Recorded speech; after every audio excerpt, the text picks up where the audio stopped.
Olá, tudo bem? Vamos começar mais essa análise e hoje o papo é sobre um conceito que parece simples, mas que na verdade tem muitos detalhes importantes: a receita. O que significa de verdade uma empresa ficar mais rica? A resposta talvez não seja tão óbvia quanto parece.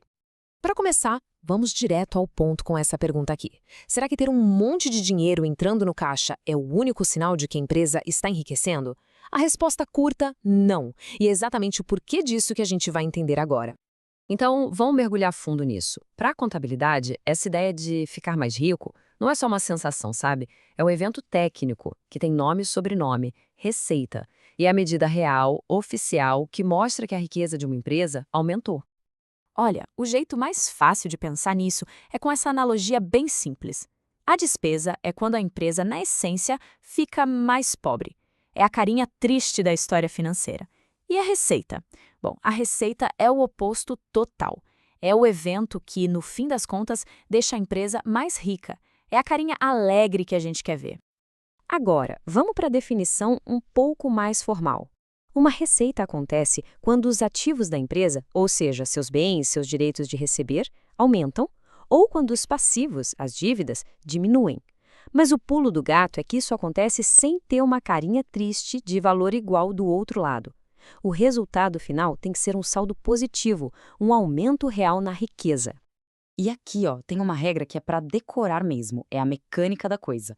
Se despesa a gente debita, a regra de ouro pro lado bom da história é receita, a gente acredita. Aconteceu uma receita, acredita. Simples assim. Isso é fundamental. É interessante ver como a mesma coisa, tipo juros ou aluguel, pode ser boa ou ruim, dependendo do lado que a gente está. Por exemplo, quando uma empresa recebe juros, isso vira juros ativos, ou seja, uma receita. Mas quando ela paga juros, são juros passivos, uma despesa. Então, nesse mundo, ativo é bom, é receita, passivo é ruim, é despesa. Certo. Agora vamos falar do tipo de receita mais comum, a mais importante para a maioria das empresas: a receita que vem das vendas. E é aqui que a história ganha mais alguns detalhes. Essa frase aqui resume a lógica perfeitamente. Vender algo por 70 não quer dizer que a empresa ficou 70 mais rica. Não mesmo. A gente tem que lembrar que, para essa venda acontecer, a empresa teve que abrir mão de um produto que custou 50 para ela. Ela ficou mais pobre nesse valor. O enriquecimento de verdade, o lucro, é a diferença entre os dois. É por isso que o registro de uma venda sempre tem dois passos. Primeiro, a gente registra a parte boa, o fiquei mais rico, que é a receita da venda. Logo em seguida, a gente tem que registrar a parte do sacrifício, o fiquei mais pobre, que é a baixa daquele item do estoque. Isso tem um nome: custo da mercadoria vendida, o famoso CMV. Então, vamos usar o nosso exemplo. Primeiro, a carinha lebre. A empresa registra a receita total, os R$ 70 da venda. Só que para essa venda existir, um produto saiu da prateleira, certo? Essa é a carinha triste, o custo daquela mercadoria, R$ 50, que entra como uma despesa. E a mágica acontece aqui, na diferença. Receita de 70 menos o custo de 50, o que sobra? 20. Esse é o enriquecimento real, o lucro. É esse valor que de fato deixou a empresa mais rica nessa operação. Ah, mas para que essa complicação toda de registrar em duas partes? Bom, não é complicação, é essencial. Pensa só, o governo precisa saber o valor total da venda, os 70, para calcular impostos como ICMS, PIS, COFINS. Ao mesmo tempo, ele precisa saber o valor do lucro, os 20, para calcular o imposto de renda. E, claro, a própria empresa precisa desses números separados para saber se está vendendo bem e se seus custos estão sob controle. Ok, já entendemos o que é receita. Mas agora vem outra pergunta crucial. O momento em que a receita acontece é o mesmo momento em que o dinheiro entra no caixa? Vamos ver como o tempo entra nessa equação. Imagina só essa situação. Um cliente vai lá e paga hoje por um produto que a empresa só vai entregar no mês que vem. A empresa já pode comemorar? Já pode registrar essa receita só porque o dinheiro caiu na conta? A resposta é um grande e sonoro não.